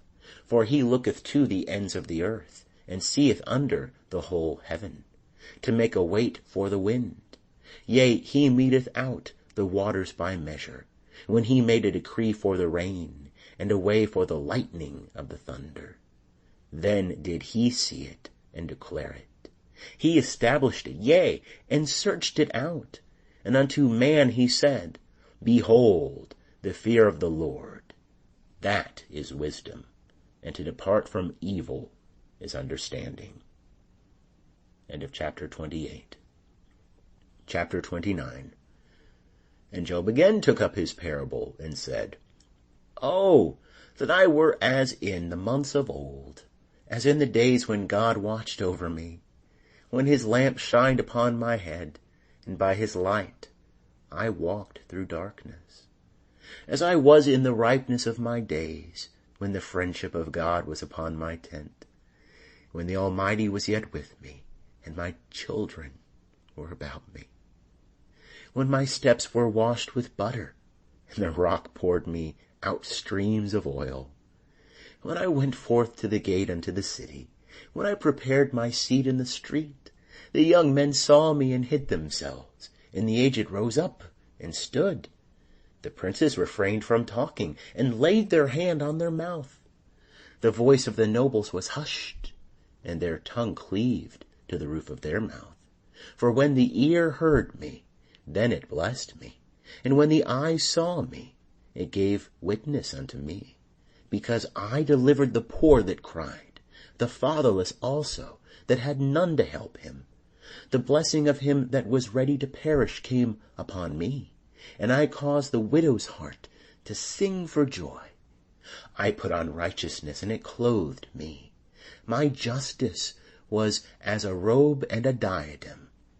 I was eyes to the blind, and feet was I to the lame.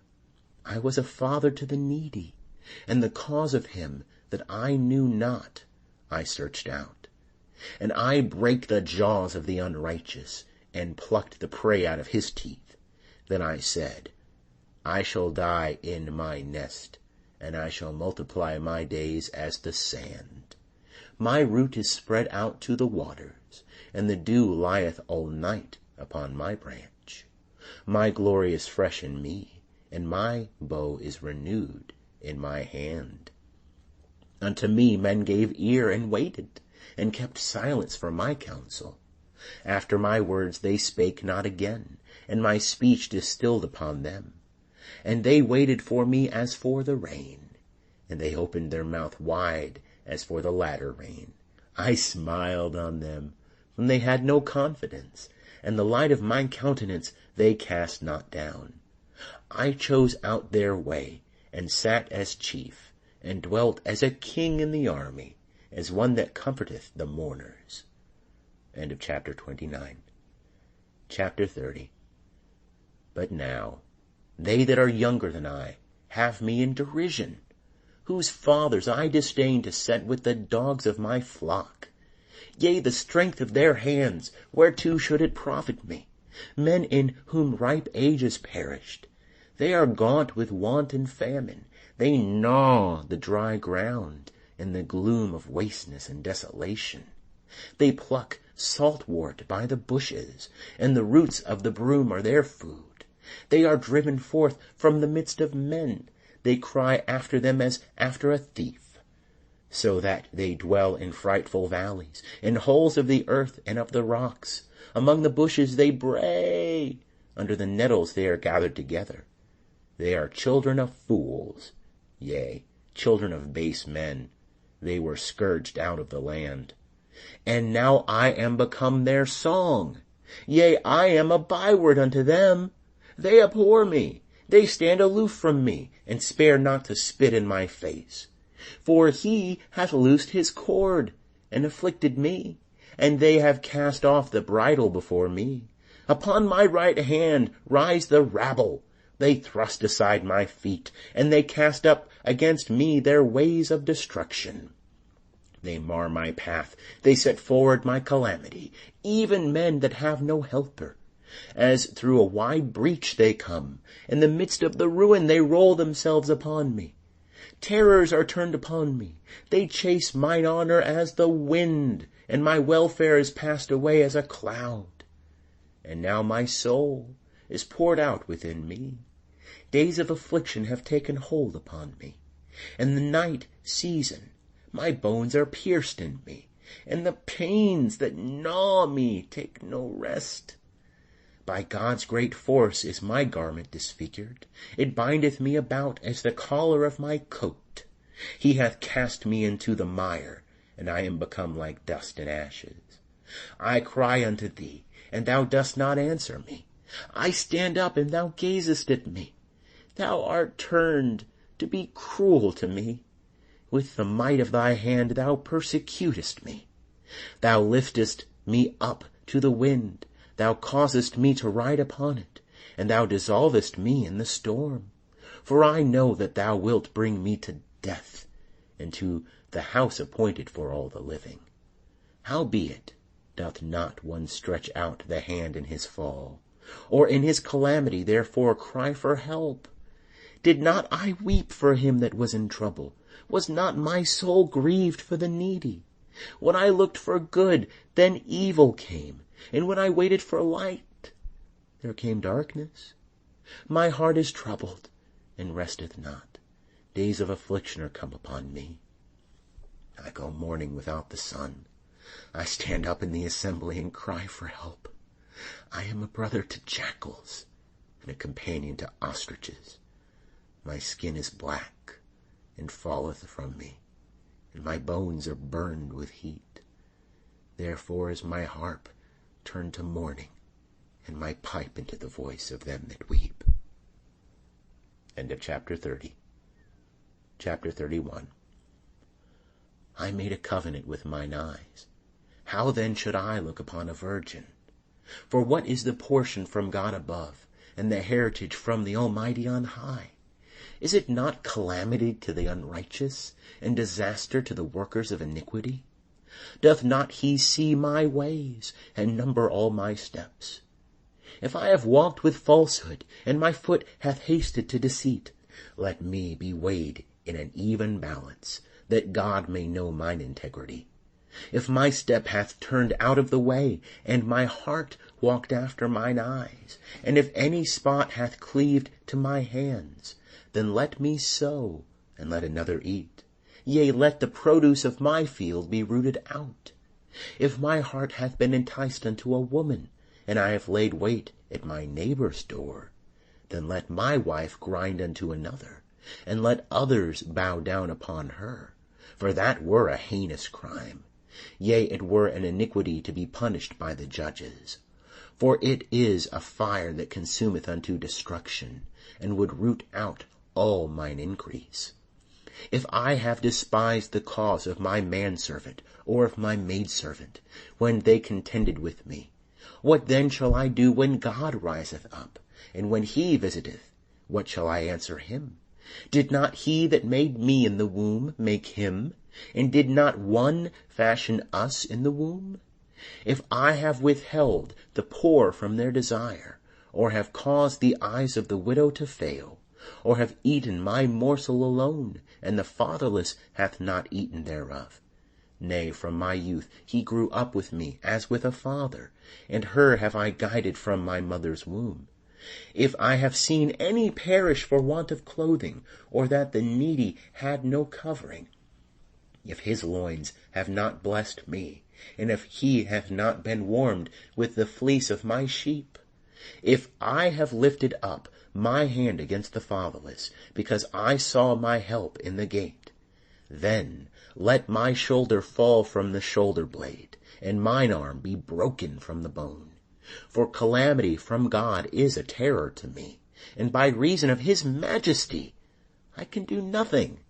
If I have made gold my hope, and have said to the fine gold, Thou art my confidence; if I have rejoiced because my wealth was great, and because my hand had gotten much; if I have beheld the sun when it shined, or the moon walking in brightness, and my heart hath been secretly enticed, and my mouth hath kissed my hand, this also were an iniquity to be punished by the judges, for I should have denied the God that is above.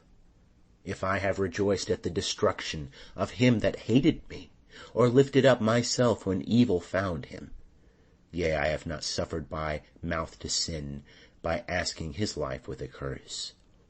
If the men of my tent have not said, Who can find one that hath not been filled with his meat? The sojourner hath not lodged in the street, but I have opened my doors to the traveler. If like Adam I have covered my transgressions, by hiding mine iniquity in my bosom, because I feared the great multitude, and the contempt of families terrified me, so that I kept silence, and went not out of the door. Oh, that I had one to hear me! Lo, here is my signature, let the Almighty answer me. And that I had the indictment which mine adversary hath written. Surely I would carry it upon my shoulder. I would bind it unto me as a crown. I would declare unto him the number of my steps. As a prince would I go near unto him. If my land crieth out against me, and the furrows thereof weep together, if I have eaten the fruits thereof without money, or have caused the owners thereof to lose their life, let thistles grow instead of wheat, and cockle instead of barley. The words of Job are ended. End of chapter 31.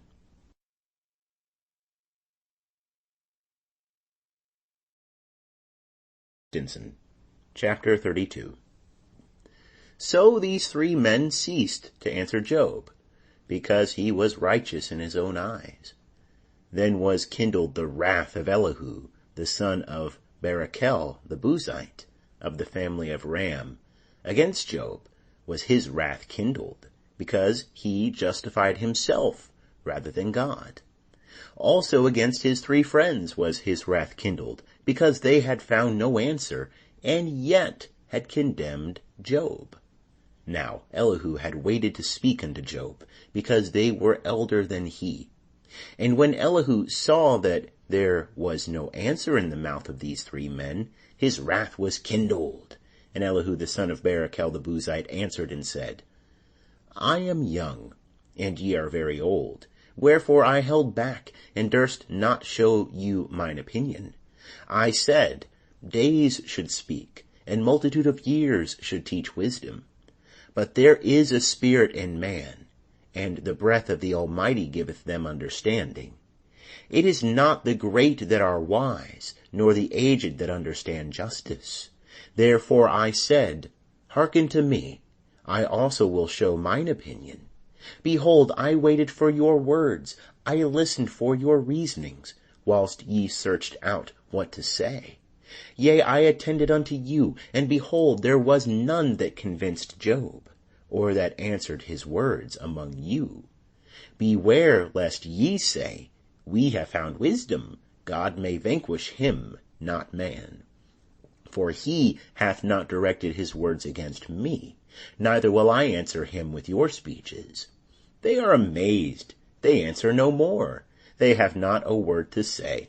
And shall I wait because they speak not, because they stand still and answer no more? I also will answer my part, I also will show mine opinion, for I am full of words, the spirit within me constraineth me. Behold, my breast is as wine which hath no vent. Like new wineskins, it is ready to burst. I will speak that I may be refreshed. I will open my lips and answer. Let me not, I pray you, respect any man's person, neither will I give flattering titles unto any man. For I know not to give flattering titles, else would my Maker soon take me away. End of chapter 32. Chapter 33. Howbeit, Job, I pray thee, hear my speech, and hearken to all my words. Behold, now I have opened my mouth, my tongue hath spoken in my mouth. My words shall utter the uprightness of my heart, and that which my lips know they shall speak sincerely. The Spirit of God hath made me, and the breath of the Almighty giveth me life. If thou canst, answer thou me, set thy words in order before me, stand forth. Behold, I am toward God even as thou art. I also am formed out of the clay. Behold, my terror shall not make thee afraid, neither shall my pressure be heavy upon thee. Surely thou hast spoken in my hearing, and I have heard the voice of thy words, saying, I am clean, without transgression. I am innocent, neither is there iniquity in me. Behold, he findeth occasions against me. He counteth me for his enemy. He putteth my feet in the stocks. He marketh all my paths. Behold, I will answer thee. In this thou art not just, for God is greater than man. Why dost thou strive against him? For that he giveth not account of any of his matters. For God speaketh once, yea twice, though man regardeth it not. In a dream, in a vision of the night, when deep sleep falleth upon men, in slumberings upon the bed. Then he openeth the ears of men, and sealeth their instruction, that he may withdraw man from his purpose, and hide pride from man. He keepeth back his soul from the pit, and his life from perishing by the sword. He is chastened also with pain upon his bed, and with continual strife in his bones, so that his life abhorreth bread, and his soul dainty food. His flesh is consumed away, that it cannot be seen, and his bones that were not seen stick out. Yea, his soul draweth near unto the pit, and his life to the destroyers.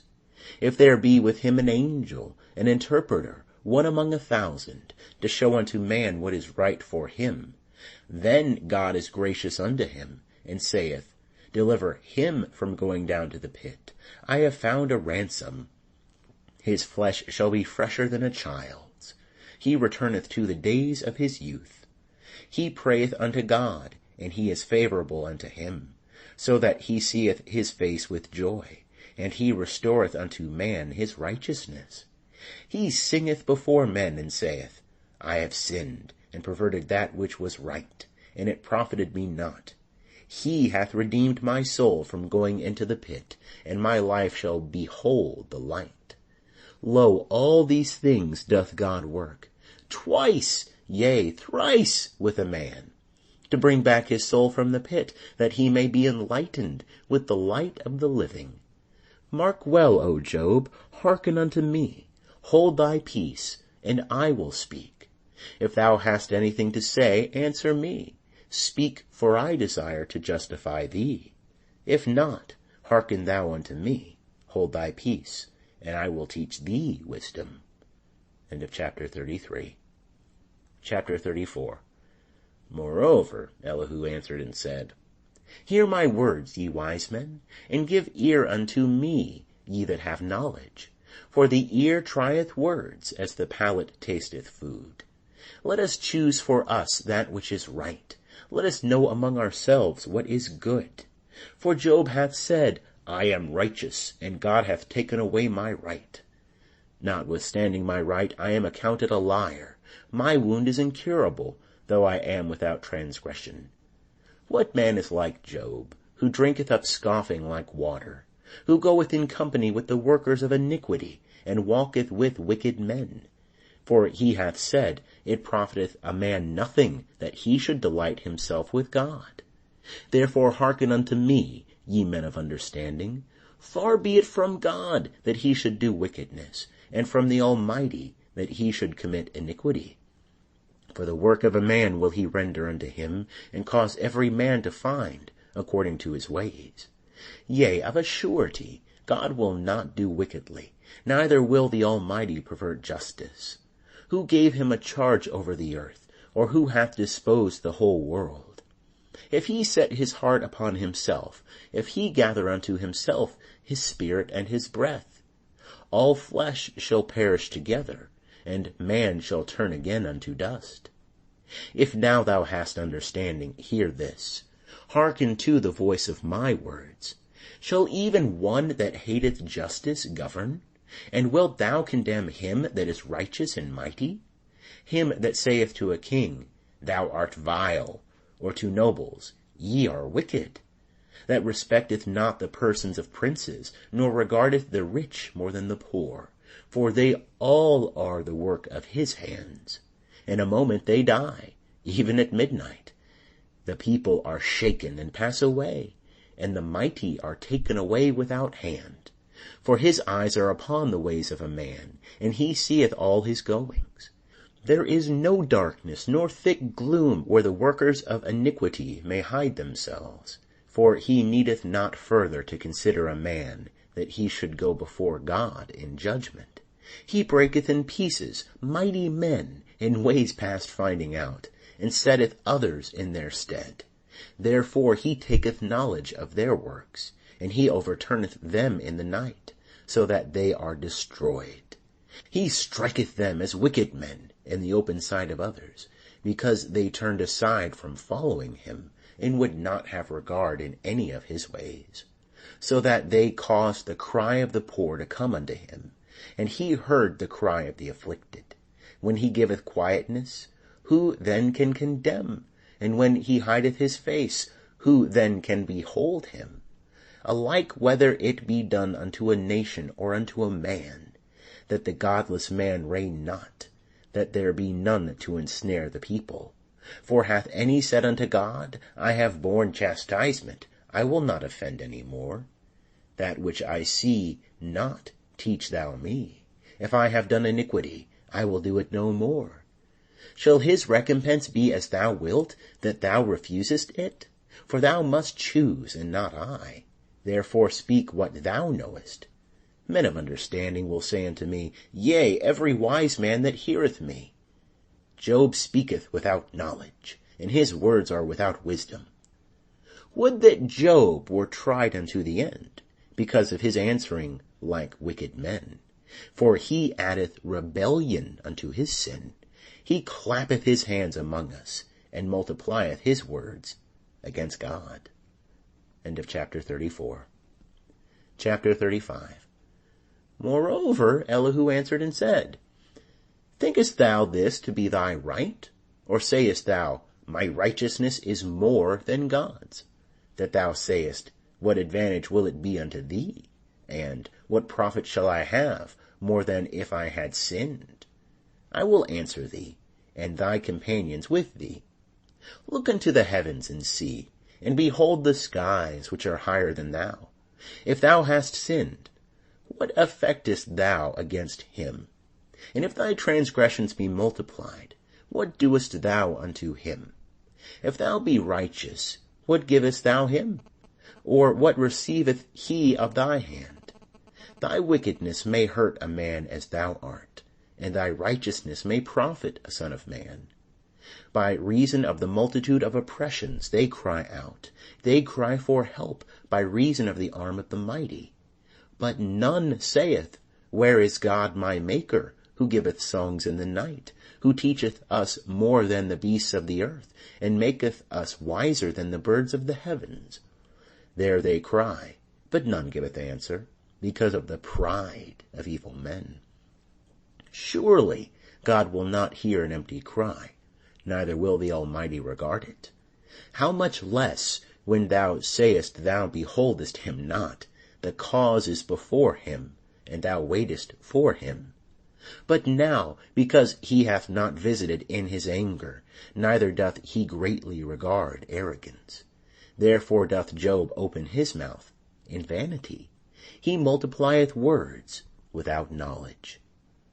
End of chapter 35. Chapter 36. Elihu also proceeded and said, Suffer me a little, and I will show thee, for I have yet somewhat to say on God's behalf. I will fetch my knowledge from afar, and will ascribe righteousness to my Maker. For truly my words are not false. One that is perfect in knowledge is with thee. Behold, God is mighty, and despiseth not any. He is mighty in strength of understanding. He preserveth not the life of the wicked, but giveth to the afflicted their right. He withdraweth not his eyes from the righteous, but with kings upon the throne he setteth them for ever, and they are exalted. And if they be bound in fetters, and be taken in the cords of afflictions, then he showeth them their work, and their transgressions, that they have behaved themselves proudly. He openeth also their ear to instruction, and commandeth that they return from iniquity. If they hearken and serve him, they shall spend their days in prosperity, and their years in pleasures. But if they hearken not, they shall perish by the sword, and they shall die without knowledge.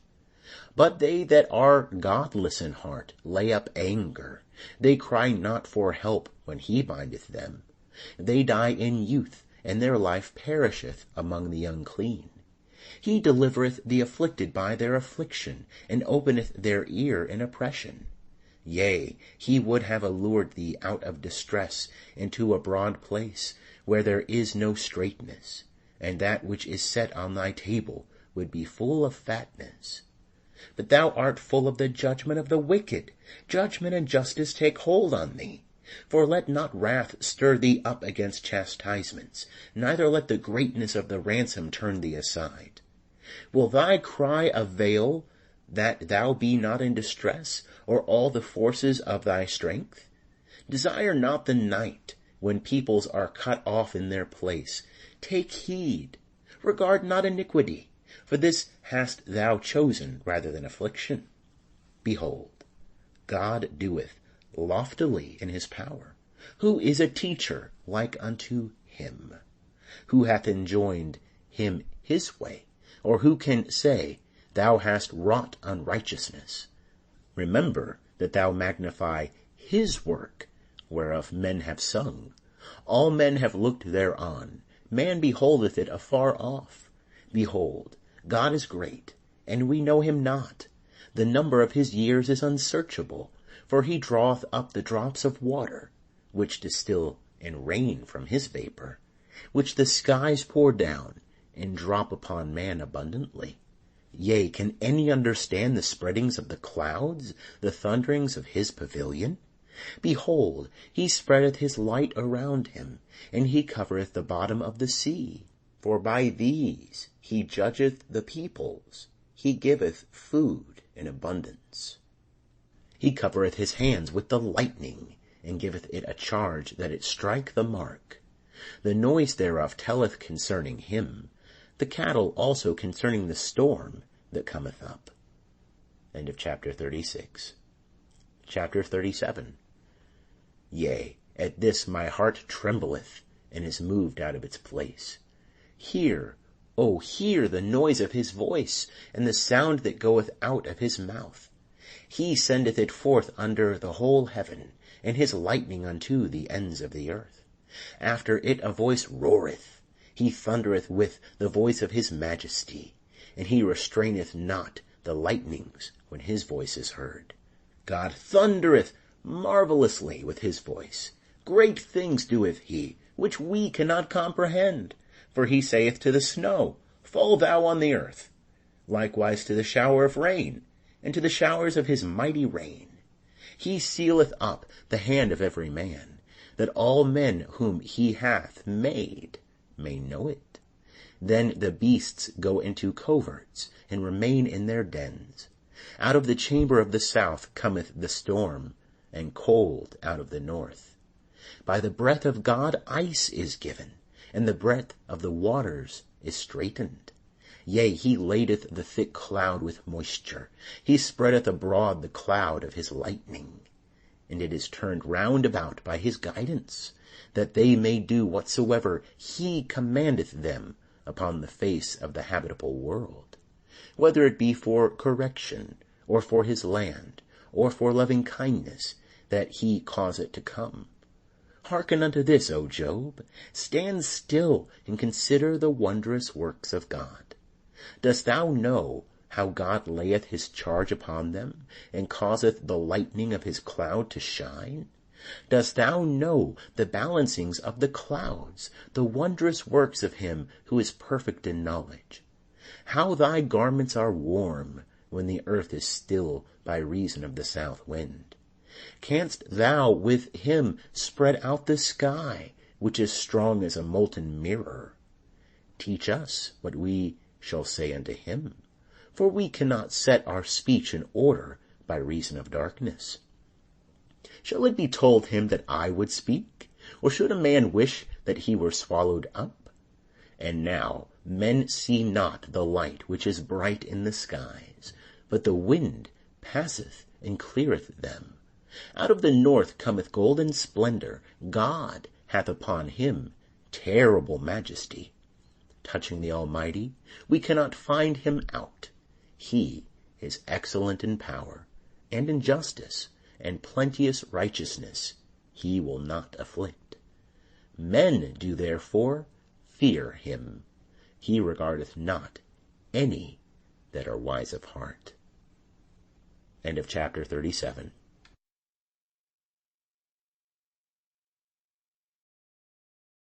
M. Stinson, chapter 38. Then Jehovah answered Job out of the whirlwind, and said, Who is this that darkeneth counsel by words without knowledge? Gird up now thy loins like a man, for I will demand of thee, and declare thou unto me. Where wast thou when I laid the foundations of the earth? Declare, if thou hast understanding. Who determined the measures thereof? If thou knowest, or who stretched the line upon it? Whereupon were the foundations thereof fastened, or who laid the cornerstone thereof? When the morning stars sang together, and all the sons of God shouted for joy? Or who shut up the sea with doors, when it brake forth, as if it had issued out of the womb? When I made clouds the garment thereof, and thick darkness a swaddling band for it, and marked out for it my bound, and set bars and doors, and said, Hitherto shalt thou come, but no further, and here shall thy proud waves be stayed. Hast thou commanded the morning since thy days began, and caused the day spring to know its place, that it might take hold of the ends of the earth, and the wicked be shaken out of it?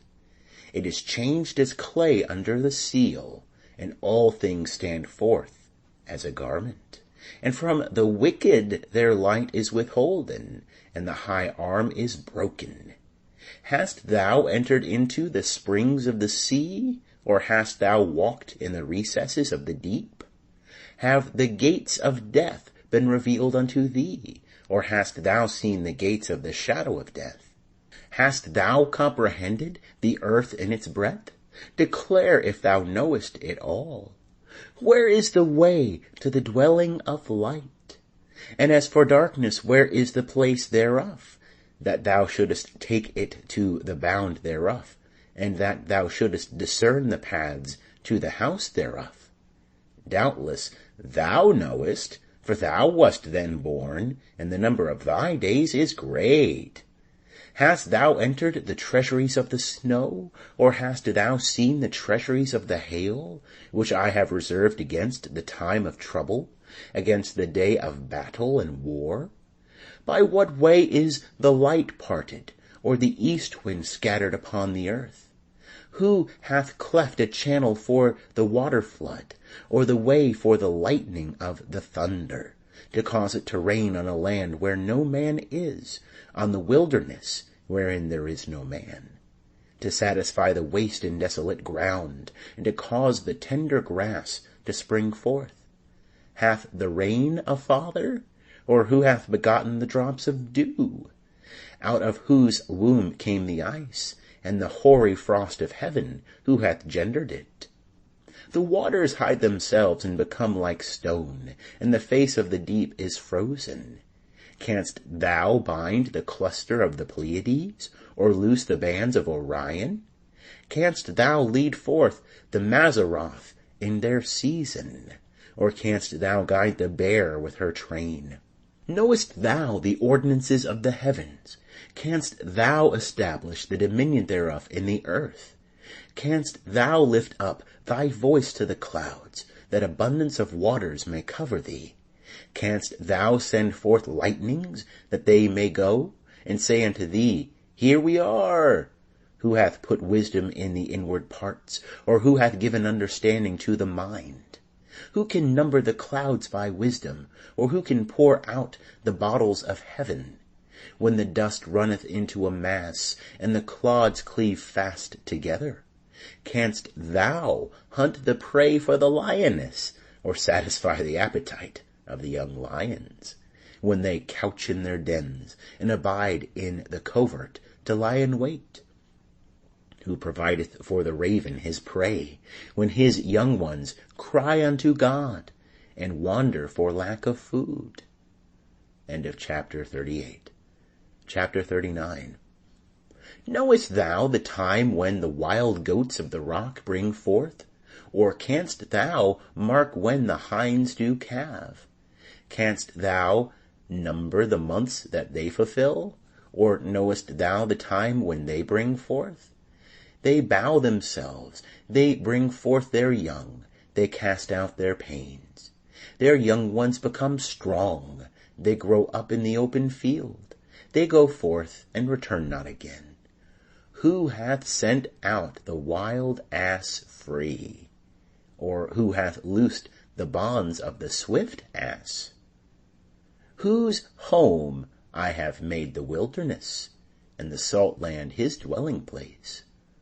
He scorneth the tumult of the city, neither heareth he the shoutings of the driver. The range of the mountains is his pasture, and he searcheth after every green thing. Will the wild ox be content to serve thee, or will he abide by thy crib? Canst thou bind the wild ox with his band in the furrow, or will he harrow the valleys after thee? Wilt thou trust him because his strength is great, or wilt thou leave to him thy labor? Wilt thou confide in him that he will bring home thy seed, and gather the grain of thy threshing floor? The wings of the ostrich wave proudly, but are they the pinions and plumage of love? For she leaveth her eggs on the earth, and warmeth them in the dust, and forgetteth that the foot may crush them, or that the wild beast may trample them. She dealeth hardly with her young ones, as if they were not hers. Though her labor be in vain, she is without fear, because God hath deprived her of wisdom, neither hath he imparted to her understanding. What time she lifteth up herself on high, she scorneth the horse and his rider. Hast thou given the horse his might? Hast thou clothed his neck with the quivering mane? Hast thou made him to leap as a locust? The glory of his snorting is terrible. He paweth in the valley, and rejoiceth in his strength. He goeth out to meet the armed men. He mocketh at fear, and is not dismayed, neither turneth he back from the sword. The quiver rattleth against him, the flashing spear and the javelin. He swalloweth the ground with fierceness and rage, neither believeth he that it is the voice of the trumpet. As oft as the trumpet soundeth, he saith, Aha! And he smelleth the battle afar off, the thunder of the captains and the shouting. Is it by thy wisdom that the hawk soareth, and stretcheth her wings toward the south? Is it at thy command that the eagle mounteth up, and maketh her nest on high? On the cliff she dwelleth, and maketh her home, upon the point of the cliff and the stronghold. From thence she spieth out the prey. Her eyes behold it afar off. Her young ones also suck up blood, and where the slain are, there is she. End of chapter 39. Chapter 40. Moreover Jehovah answered Job and said, Shall he that cavilleth contend with the Almighty? He that argueth with God, let him answer it. Then Job answered Jehovah and said, Behold, I am of small account. What shall I answer thee? I lay my hand upon my mouth. Once have I spoken, and I will not answer, yea, twice, but I will proceed no further. Then Jehovah answered Job out of the whirlwind and said, Gird up thy loins now like a man. I will demand of thee, and declare thou unto me. Wilt thou even annul my judgment? Wilt thou condemn me, that thou mayest be justified? Or hast thou an arm like God? And canst thou thunder with a voice like him? Deck thyself now with excellency and dignity, and array thyself with honor and majesty. Pour forth the overflowings of thine anger, and look upon every one that is proud, and abase him. Look on every one that is proud, and bring him low, and tread down the wicked where they stand. Hide them in the dust together, bind their faces in the hidden place. Then will I also confess of thee, that thine own right hand can save thee. Behold now Behemoth, which I made as well as thee, he eateth grass as an ox. Lo now, his strength is in his loins, and his force is in the muscles of his belly. He moveth his tail like a cedar, the sinews of his thighs are knit together. His bones are as tubes of brass, his limbs are like bars of iron. He is the chief of the ways of God. He only that made him giveth him his sword. Surely the mountains bring him forth food, where all the beasts of the field do play.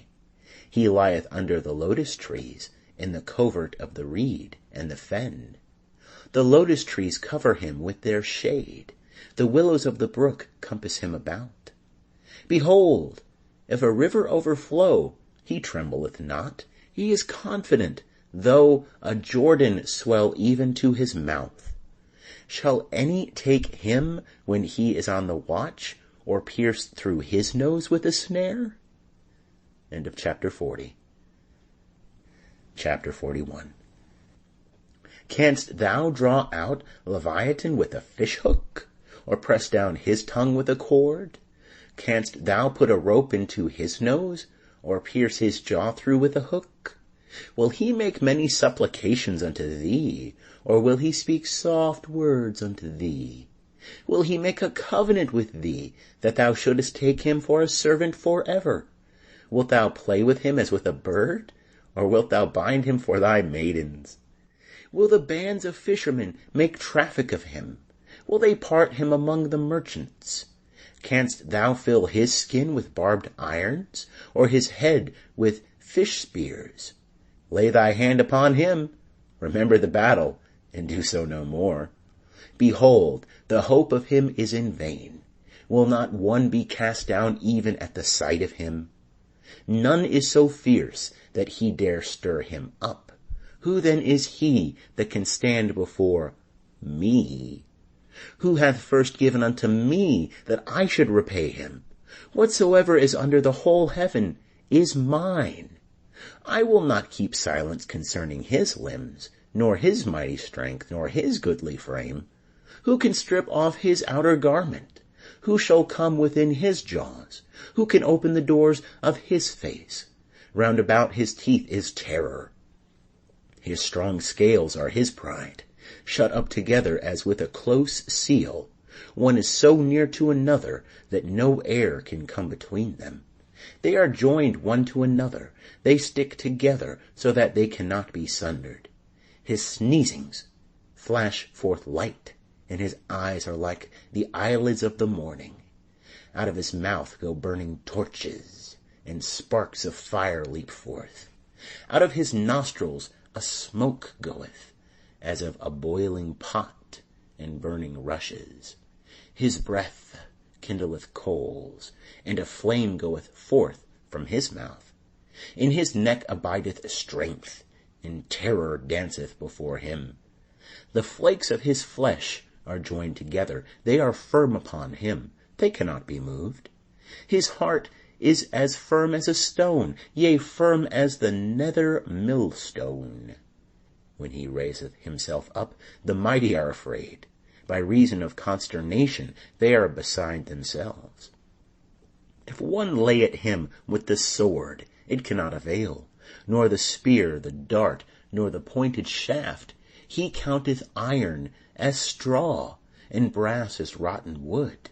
The arrow cannot make him flee. Slingstones are turned with him into stubble. Clubs are counted as stubble. He laugheth at the rushing of the javelin. His underparts are like sharp potsherds. He spreadeth, as it were, a threshing wain upon the mire. He maketh the deep to boil like a pot. He maketh the sea like a pot of ointment. He maketh a path to shine after him. One would think the deep to be hoary. Upon earth there is not his like, that is made without fear. He beholdeth everything that is high. He is king over all the sons of pride. End of chapter 41. Chapter 42. Then Job answered Jehovah and said, I know that thou canst do all things, and that no purpose of thine can be restrained. Who is this that hideth counsel without knowledge? Therefore have I uttered that which I understood not, things too wonderful for me, which I knew not. Hear, I beseech thee, and I will speak. I will demand of thee, and declare thou unto me. I had heard of thee by the hearing of the ear, but now mine eye seeth thee. Wherefore I abhor myself, and repent in dust and ashes.